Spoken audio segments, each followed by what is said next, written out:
वर्ष 2021 की शुरुआत महंगाई की डोज के साथ हुई है। ऐसे दौर में जबकि पेट्रोल और डीजल के भाव अपने रिकॉर्ड स्तर पर बने हुए हैं, लोगों को उम्मीद थी कि नए वर्ष में पेट्रोल और डीजल के दाम में कुछ राहत मिलेगी, पर ऐसा हुआ नहीं। पेट्रोल और डीजल के दाम रिकॉर्ड लेवल पर ही स्थिर बने हुए हैं। वहीं 1 जनवरी से 19 किलो के कमर्शियल सिलेंडर के दामों में एक बार फिर से 16 रुपये 50 पैसे की बढ़ोतरी कर दी गई है और अभी जयपुर में 1360 रुपये में उपलब्ध होगा। कमोबेश इसी तरह से पूरे देश में कमर्शियल सिलेंडर के दामों में वृद्धि हुई है। इसके पहले दिसंबर की शुरुआत में भी घरेलू और कमर्शियल सिलेंडर के दामों में करीब 100 रुपये की बढ़ोतरी की गई थी। अब एक बार फिर जनवरी में भी कमर्शियल सिलेंडर के दाम बढ़ा दिए गए हैं। वहीं घरेलू सिलेंडर के दाम 698 रुपये पर ही अपरिवर्तित बने हुए हैं। चिंता की बात यह है कि अब घरेलू सिलेंडर पर सब्सिडी खत्म कर दी गई है। इस तरह घरेलू सिलेंडर के दाम करीब 700 रुपये होने के बाद भी किसी भी श्रेणी के उपभोक्ता को इस पर कोई सब्सिडी नहीं दी जा रही।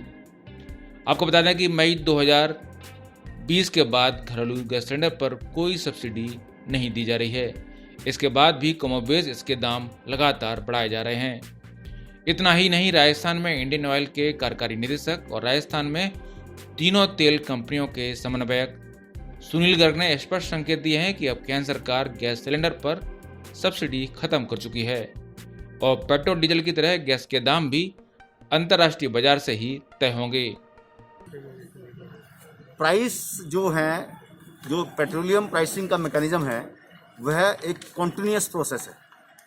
आप उसको यदि वो जो इंटरनेशनल प्राइसिंग है, जैसे कि क्रूड का प्राइस विश्व में और विभिन्न पदार्थों का प्राइस, प्रोडक्ट्स का प्राइस बढ़ता घटता है, उसी तरह से उनका मूल्यांकन, उसका फार्मूला फिक्स है, उसी फार्मूले के अनुरूप से उनको बढ़ाया और घटाया जाता है और उसी अनुरूप इनको बढ़ाया और घटाया गया है। लेकिन इस बार सब्सिडी नहीं दी जा रही है।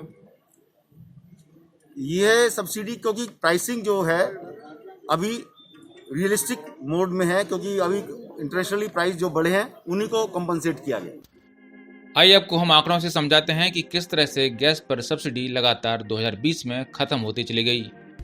जनवरी 2020 में गैस सिलेंडर के दाम थे 701 रुपये और इस पर सब्सिडी थी 143 रुपये। इस तरह से उपभोक्ताओं को इसकी कीमत चुकानी पड़ रही थी 558 रुपये। फरवरी 2020 में गैस सिलेंडर के दाम 701 पर ही बने रहे और इस पर सब्सिडी थी 276 रुपये।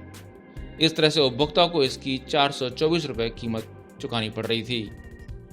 जबकि मार्च 2020 में घरेलू गैस सिलेंडर के दाम 792 रुपये हो चुके थे और सब्सिडी इस पर 216 रुपये थी। इस तरह से उपभोक्ताओं को इसकी 576 रुपये कीमत चुकानी पड़ रही थी। अप्रैल की बात करें तो अप्रैल में 731 रुपये गैस सिलेंडर की कीमत थी। इस पर 147 रुपये सब्सिडी थी और उपभोक्ताओं को 584 रुपये कीमत चुकानी पड़ रही थी। इसके बाद से मई से हम दिसंबर तक देखें तो किसी भी महीने में कोई सब्सिडी ग्राहकों के खाते में नहीं डाली गई है और कमोबेश इसके बाद से लगातार गैस सिलेंडर के दाम बढ़ते ही गए हैं। मई में इसके दाम 583 रुपये थे, जून में इसके दाम 594 रुपये हुए, जुलाई में 598। इसके बाद जुलाई से लेकर नवंबर तक दाम स्थिर बने रहे, लेकिन दिसंबर में इसके दाम 100 रुपये बढ़ा दिए गए और अब इसके दाम 698 रुपये हो चुके हैं।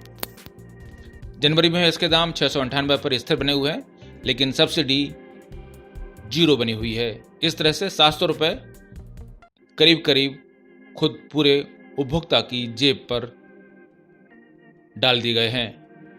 कोई आश्चर्य नहीं कि 2021 की शुरुआत एक बार फिर कमर्शियल सिलेंडर के दामों में वृद्धि के साथ हुई है। तर्क दिया जा रहा है कि अंतर्राष्ट्रीय बाजार में प्रोपीन और ब्यूटेन गैसों के दाम में बढ़ोतरी हो रही है। कहा तो यह भी जा रहा है कि आगे जाकर एलपीजी के दाम भी पेट्रोल डीजल की तरह महीने में नहीं बल्कि करीब करीब हर सप्ताह रिवाइज किए जाएंगे और अंतर्राष्ट्रीय दामों से इसकी कीमतें तय होंगी। ब्यूरो रिपोर्ट, पत्रकार टीवी।